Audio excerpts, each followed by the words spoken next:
concerns, I'm coming to you, one of the major concerns of Cameroonians today, which normally shouldn't be the case, because many Cameroonians today are really thinking much about what to eat, what to drink, how to move from their homes to the market, to the job sites and come back, and so on.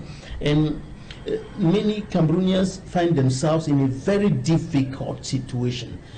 Many are unable to eat simple chicken during this festive period.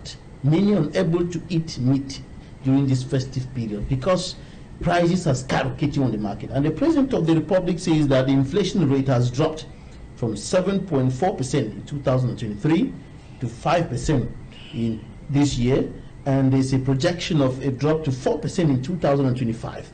And to the President, this is an achievement. This is a good tick. Do you think so, looking at the situation on ground? Oui, merci pour cette question qui me donne l'occasion de revenir sur un certain nombre de choses que j'ai entendues venant de la part de Edmond et même du docteur Davaris.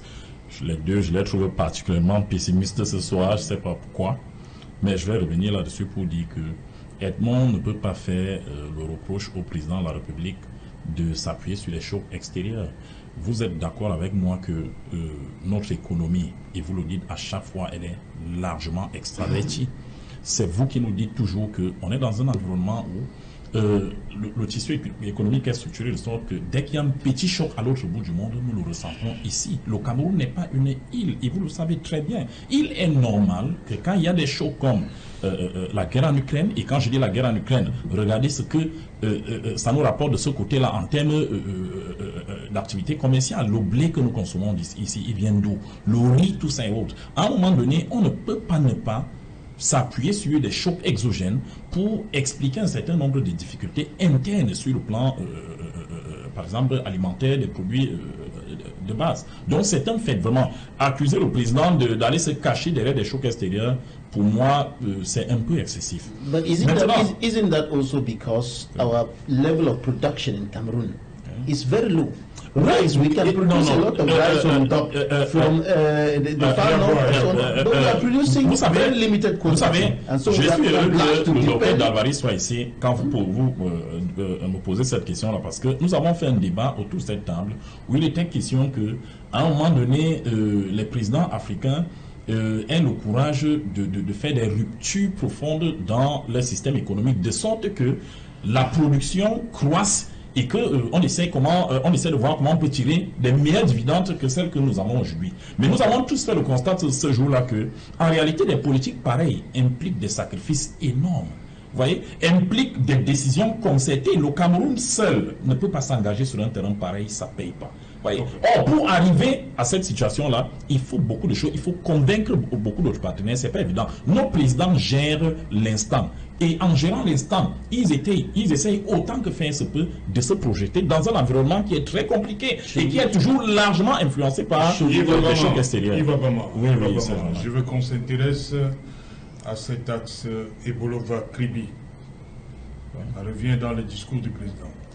Le président disait ceci le 31 décembre 2023. S'agissant de la route Ebolova-Kribi, les négociations avec les bailleurs de fonds qui ont longtemps achoppé sur les questions environnementales sont effectivement en train d'aboutir. Toutes les dispositions nécessaires seront prises pour que la construction de cette route attendue par les populations concernées démarre effectivement en 2024. C'est ce que le président disait le 31 décembre 2023. Oui. Le président dit ce soir: après de longues négociations avec les bailleurs de fonds, plusieurs projets routiers prévus de longue date sont en voie de démarrage. Il s'agit des routes Gamdéré-Gaboua et Bolova-Komde-Kribi, Maroua-Kousseri. Oui. Les populations attendent. On dit qu'ils sont en train d'aboutir. Oui, ces gens-là, qu'est-ce qu'on doit penser du côté de la Comde? Les populations attendent, les populations de la Comde doivent comprendre que, en réalité, le président et le ministre des Travaux publics sont en permanence à la recherche des partenaires. Il peut arriver qu'on soit dans une affaire et qu'on se dise qu'on a bouclé le dossier et qu'il y ait des contingences qui viennent faire que, malheureusement, on arrête. à l'impossible nul. Est-ce qu'on est obligé d'évoquer cette route chaque 31 décembre? Le président évoque les axes névralgiques. Vous voyez, ce sont des routes à problème. Et c'est le genre d'axe qui, n'étant pas évoqué ici, va susciter des débats. On va vous dire, oui, on a oublié ceci. C'est un dossier sur lequel on est. Et quand on a le sentiment qu'à un moment donné, on a trouvé la solution, on annonce. Quand la solution recule et qu'on trouve une autre, on vient encore annoncer. On ne peut pas ne pas en parler. Et je voudrais profiter pour dire que j'ai été particulièrement heureux d'entendre le président faire ce réquisitoire sur la qualité des routes. On consomme d'énormes moyens. Vous voyez, et quand le président parle, je ne suis pas sûr que contrairement à ce que j'entends là, il est en train de jeter son ministre des Travaux publics à la vindicte populaire. Pourquoi je le dis, Edmond? Je vous vois sourire. Je le dis parce que le ministre des Transports, il y a quelques mois, quand il a fallu présenter les raisons qui font que un certain nombre de chantiers n'avancent pas, il avait sorti un document. Il vous dit par exemple qu'il n'y a pas de fonds. Voilà, le ministre des Travaux publics. Il dit qu'il n'y a pas de fonds. Il dit qu'il y a, et là c'est la responsabilité malheureusement de l'administration, il y a des entreprises qu'on sélectionne, à qui on donne des marchés et qui n'ont pas la surface financière nécessaire. Conséquence, on ne leur donne pas de l'argent, les travaux ne commencent pas. On ne fait pas une avance, il n'y a pas de travaux. Donc peut-être qu'à un moment donné, cette sortie du président qui vient confirmer le diagnostic posé déjà par monsieur le ministre des Transports va obliger des travaux publics, pardon. Peut-être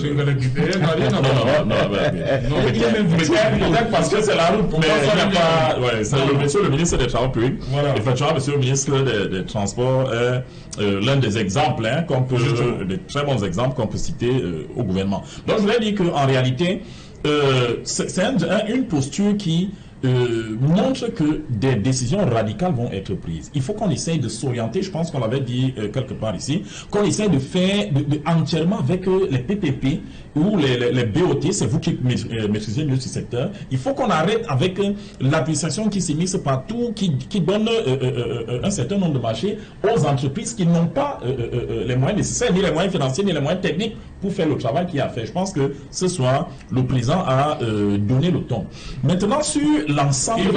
Le président a également évoqué ces voiries urbaines, interurbaines dégradées. Vous étiez à Yaoundé il y a quelques jours. Oui, j'étais à Yaoundé il y a quelques jours. Oui, j'étais à Yaoundé il y a quelques jours. Et si je dis que je n'ai pas vu, vous allez me reprendre. Attendez, mais il y a un ministre de la République qui dit que, je ne sais pas de quel Yaoundé vous parlez. Maintenant, le président, dans le discours, parle... Bon, c'est vrai que moi je n'ai pas entendu ce ministre-là, mais je dirais que on ne s'amuse pas.